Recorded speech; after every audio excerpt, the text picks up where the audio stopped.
نحمده ونصلي على رسوله الكريم أما بعد فأعوذ بالله من الشيطان الرجيم بسم الله الرحمن الرحيم واصبر نفسك مع الذين يدعون ربهم بالغداة والعشي يريدون وجهه صدق اللہ العظیم۔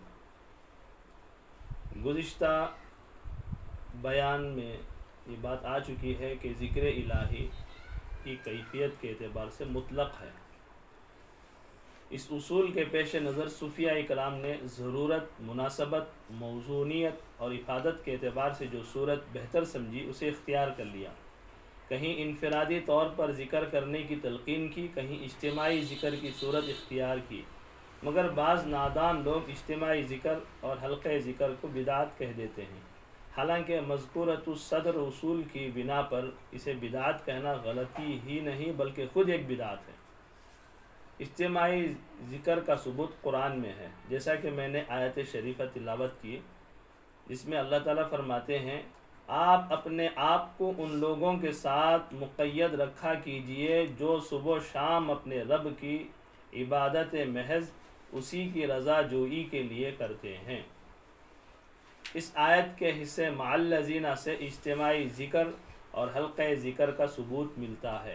حضور اکرم صلی اللہ علیہ وسلم کو بھی ان کی معیت کا حکم ملا ہے، اس سے ذکر اجتماعی کی فضیلت بھی ظاہر ہو گئی۔ خود حضور کو حکم ہے ذکر اجتماعی کا۔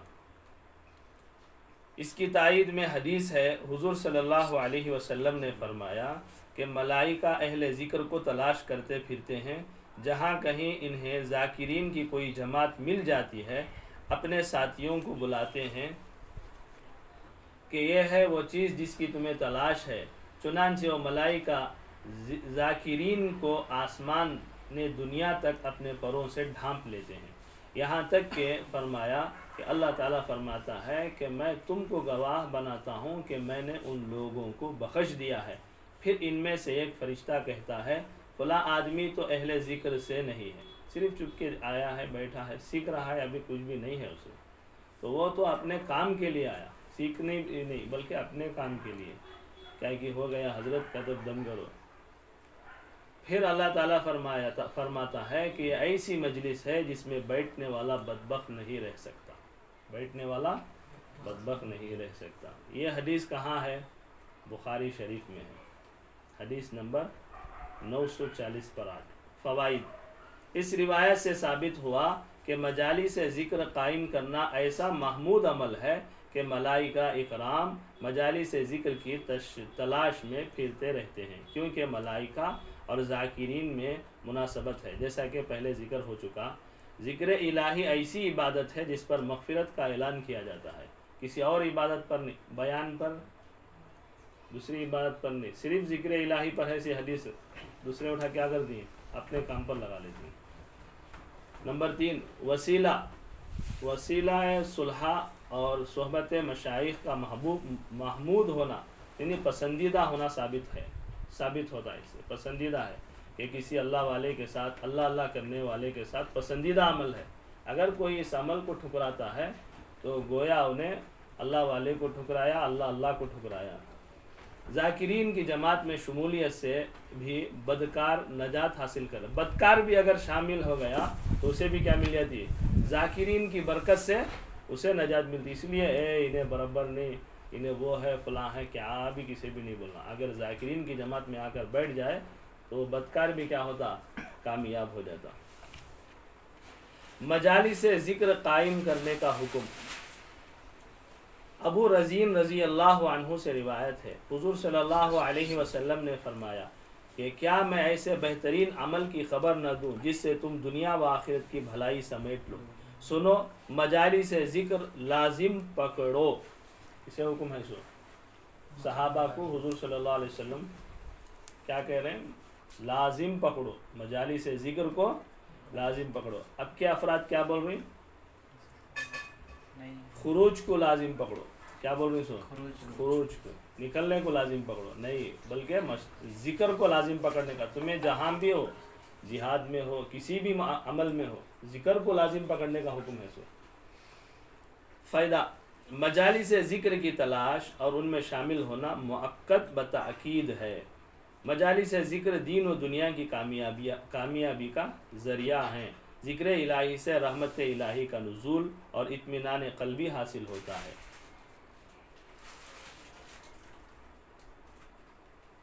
حلقہ اجتماعی ذکر فیض الباری صفحہ نمبر 215 پر درج ہے۔ علامہ ابن حجر اسقلانی رحمۃ اللہ علیہ نے مصر میں مجلس ذکر قائم کی تھی۔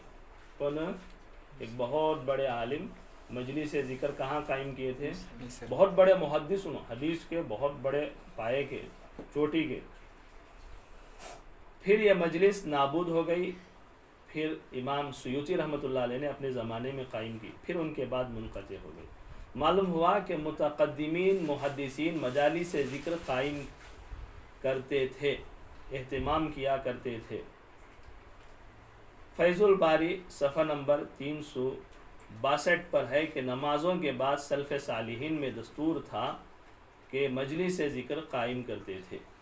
فیض الباری میں ہے سو فالسنة الخاصة في ذلك قاضية على عموم الأحاديث في الأذكار بعد الصلاة وفي المدخل لابن الحاج المالكي أن السلف الصالحين كانوا يحسبون بعد الصبح والعصر في المسجد لهم زمزمة ودبي كدبي النحل۔ اس ذکر میں جو خاص سنت ہے وہ اس امر کی متقاضی ہے، وہ نمازوں کے بعد عام حدیثوں سے ثابت ہے، اور مدخل ابن حاج مالکی میں ہے، ان کی کتاب ہے کہ سلف صالحین یعنی صحابہ، تابعین و تبع تابعین نماز فجر اور عصر کے بعد مسجد میں حلقہ ذکر کرتے تھے۔ ان کے ذکر کی آواز شہد کی مکھی کی بھنبھناہٹ کی طرح ہوتی تھی۔ کیسی ہوتی تھی؟ اس میں کیسی آواز آتی ہے؟ اور ذرا مکس کر لیتا ہوں، کیسی آواز آتی ہے؟ مکھیوں کی بھنبھناہٹ کی۔ ذکر کی یہ صورت ذکر خفی ہے یا پاس انفاس ہے، جس کا نقشبندیہ کے ہاں خاص اہتمام کیا جاتا ہے۔ نقشبندیہ کے یہاں خاص اہتمام کیا جاتا ہے۔ صوفیہ کا معمول قرآن و سنت پر مبنی ہے۔ صوفیہ اکرام جو اوراد وظائف اپنے معمول کے مطابق نمازوں کے بعد پڑھتے ہیں، ان کی اصل صحیح موجود ہے قرآن سے اور حدیث سے۔ بیہقی نے حضرت انس رضی اللہ عنہ کی روایت بیان کی ہے کہ حضور صلی اللہ علیہ وسلم نے فرمایا کہ یہ چیز مجھے دنیا و ما فیہا سے زیادہ محبوب ہے کہ ذاکرین کے ساتھ صبح کی نماز کے بعد طلوع آفتاب تک اور عصر کی نماز کے بعد غروب آفتاب تک ذکر الہی کیا کروں۔ خود حضور صلی اللہ علیہ وسلم بولتے۔ اور ابو داود میں حضرت ابو داود بولتے ایک حدیثی کتاب، صحاح ستہ میں سے ایک حدیثی کتاب ابو داود ہے۔ حضرت انس رضی اللہ عنہ کی روایت ہے کہ حضور صلی اللہ علیہ وسلم نے فرمایا کہ ذاکرین کے ساتھ مل کر صبح کی نماز کے بعد طلوع آفتاب تک ذکر کرنا مجھے اولاد اسماعیل علیہ السلام سے 4 غلام آزاد کرنے سے زیادہ پسند ہے، اور نماز عصر کے بعد غروب آفتاب تک ان کے ساتھ ذکر کرنا 4 غلام آزاد کرنے سے زیادہ محبوب ہے۔ اور ابو نعیم نے بیان کیا کہ حضور صلی اللہ علیہ وسلم نے فرمایا کہ مجالس ذکر پر ملائکہ کا نزول ہوتا ہے، وہ انہیں اپنے پروں سے ڈھانپ لیتے ہیں اور ان پر سکینہ نازل ہوتی ہے، اور ان پر اللہ کی رحمت سایہ کر لیتی ہے، اور اللہ انہیں یاد کرتا ہے۔ امام احمد اور مسلم کو تو یہ کتاب کل دکھایا نا میں، یہ کتاب ہے۔ امام احمد اور مسلم رحمہم اللہ نے بیان کیا ہے کہ جب کچھ لوگ ذکر الہی کے لیے بیٹھتے ہیں، فوراً ہی ملائکہ انہیں اپنے پروں سے ڈھانپ لیتے ہیں، ان پر نزول سکینہ ہوتا ہے اور اللہ کی رحمت برستی ہے، اور اللہ تعالیٰ ان لوگوں کا ذکر اپنے مقربین میں فرماتے ہیں، اپنے جو ان کے اللہ کے قریب رہتی ہیں ان میں ان کا ذکر فرماتے ہیں۔ اور جب یہ ثابت ہو گیا کہ صوفیہ اکرام کے صبح و شام کے معتاد اجتماع اور اس اذکار اور اوراد کی اصل سنت صحیح سے ثابت ہے، کس سے ثابت ہے؟ سنت صحیح سے ثابت ہے، اور اس کا ہم نے ذکر کر دیا ہے، تو ان پر کوئی اعتراض نہیں ہو سکتا۔ اگر کوئی اعتراض کرتا ہے یا تو جاہل ہے یا تو بدعتی ہے، وہ یا تو جاہل ہے یا تو بدعتی ہے یا تو گمراہ ہے۔ سمجھ میں بات؟ انہیں کیا ہے؟ خود گمراہ ہے۔ اس باب کی ابتدا میں جو آیت ہم نے پیش کی تھی، اس کی جامع اور مکمل تفسیر فتاوی الحدیثیہ کی مذکورۃ الصدر عبارت سے ہو گئی اور حلقہ ذکر کی اصل قرآن و حدیث سے ثابت ہو گئی۔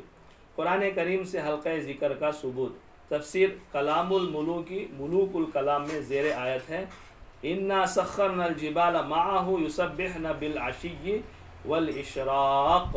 یہ ایک سورہ ہے ومالیہ میں جسے سورہ سات بولتی، اس کے اندر یہ آیت ہے۔ اس کا ترجمہ دیکھو، آیت قرآنی کی تفسیر سے یہ بات واضح ہو گئی کہ حلقہ ذکر یعنی اجتماعی صورت میں ذکر کرنا مؤید بالقرآن ہے۔ صاحب تفسیر نے حلقہ ذکر کے فوائد کی بھی نشاندہی کر دی۔ ان میں سے نشاط اور تقویت کا احساس تو عام ہے، مگر تعاقص اور برکات کا مشاہدہ صرف اہل نظر کو ہی ہو سکتا ہے۔ عکس پڑتا جو ذکر کرا رہا ہے، اس کے باجو اور کوئی صاحب کشف انکھیاں والا بیٹھا تو اس کے ذکر کی برکت کا نظارہ انہیں دیکھتا۔ کون دیکھتا؟ سب دیکھتے نہیں، جو چند افراد ہوتی جن کو اللہ کیا دیتے ہیں، کشف کھول دیتے ہیں، انہوں کیا کرتی ہیں، انہیں اس کے اندر جو عکس آ رہا، نور جو آ رہا، اس کا سینہ صاف ہو گیا، باجو والا بیٹھ رہا ہے، تو اگر اس کے آنکھوں کو اللہ تعالیٰ کھول دیے، کشف اس کا کھل گیا، کشف اسے ہو گیا، تو اللہ تبارک و تعالیٰ کیا کرتی ہیں، وہ جو اس کے انوارات برکات اسے آ رہی، اس کا استحضار اسے بھی کراتی ہیں۔ اور مجموعی طور پر اس کی عجیب تاثیر کی کیفیت الفاظ کے ذریعے بیان نہیں ہو سکتی۔ الفاظ سے بیان نہیں، وہ کیسا دکھاتی ہیں، ہمیں الفاظ سے نہیں بول سکتے۔